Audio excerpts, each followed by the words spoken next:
Madame la Présidente, Monsieur le Ministre, Madame la Présidente de la Commission, Monsieur le rapporteur, mes chers collègues. Ce matin, c'est l'heure de vérité.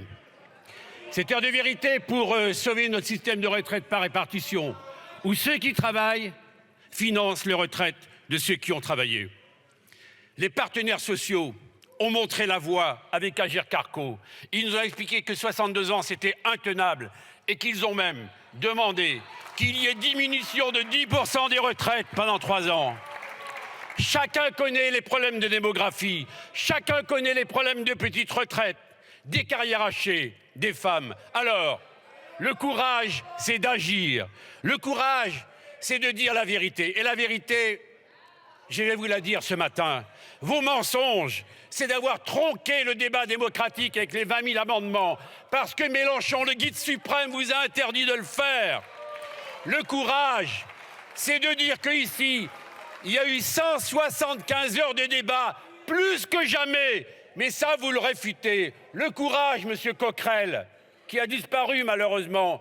Vous qui avez raison lorsque vous activez l'article 40 sur les textes financiers, vous le refusez pour votre texte. Eh bien, vous n'avez pas le droit de vous arroger un tel pouvoir d'inconstitutionnalité. Le courage, c'est de dire aux Français qui nous regardent que ce texte, s'il était abrogé, il n'y a pas de chemin. Au Sénat, il ne passera jamais.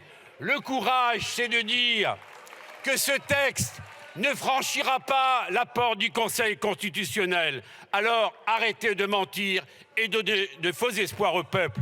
La vérité, c'est que le groupe Lyot, malheureusement, n'est pas nombreux, mais Charles de Courson est là.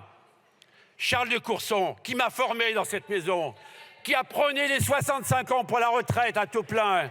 Charles de Courson, qui avec moi en 2013 a signé des amendements pour la retraite à 64 ans en 2020. Charles de Courson qui m'a dit un jour, ne pas agir, c'est bafouer la démocratie. Eh bien, Jean-Luc Mélenchon cherchait son hologramme pendant la campagne présidentielle.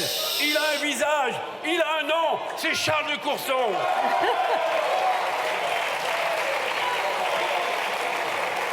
Et la vérité, c'est que vous mentez aux Français, parce qu'avec votre texte, je regarde la NUPES. Est-ce que oui ou non, vous rétablissez la retraite à 60 ans? Non, c'est la réforme Touraine. Mensonge. Est-ce que oui ou non, vous rétablissez les régimes spéciaux? Non, vous mentez au peuple. Mensonge. Alors, mes chers collègues, l'hypocrisie absolue,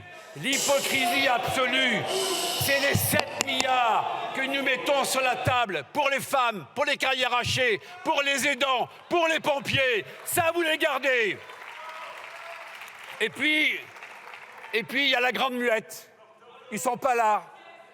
Il y a ceux qui se drapent dans les draps de la vertu, mais qui ont dit, dans cette réforme sur les retraites, ou pas grand-chose, Madame Le Pen disant dans son document présidentiel, on va revaloriser les petites retraites. On ne sait pas de combien, on ne sait pas pour qui, impeccable, pas vu, pas pris, mais nous avons vu. Et il y a un amendement formidable dans lequel le RN nous explique qu'il faut cotiser 42 ans lorsqu'on a démarré, à 24 ans pour avoir une retraite à taux plein. Je ne vais pas vous infliger une addition, ça veut dire 66 ans une retraite à taux plein. Vous êtes démasqués. Alors, mes chers collègues, le chemin est simple. Vous avez le chemin de la Mélenchonie, la mélanconie.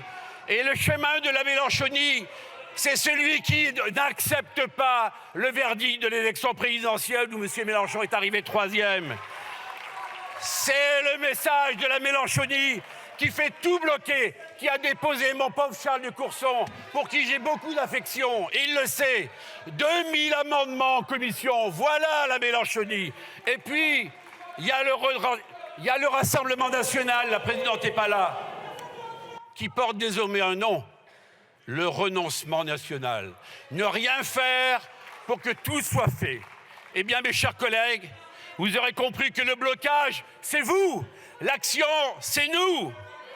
Les mensonges, c'est vous. La vérité, difficile à dire, c'est nous. nous nous opposerons à ce texte et les Français nous regardent et auront vu vos mensonges ce matin.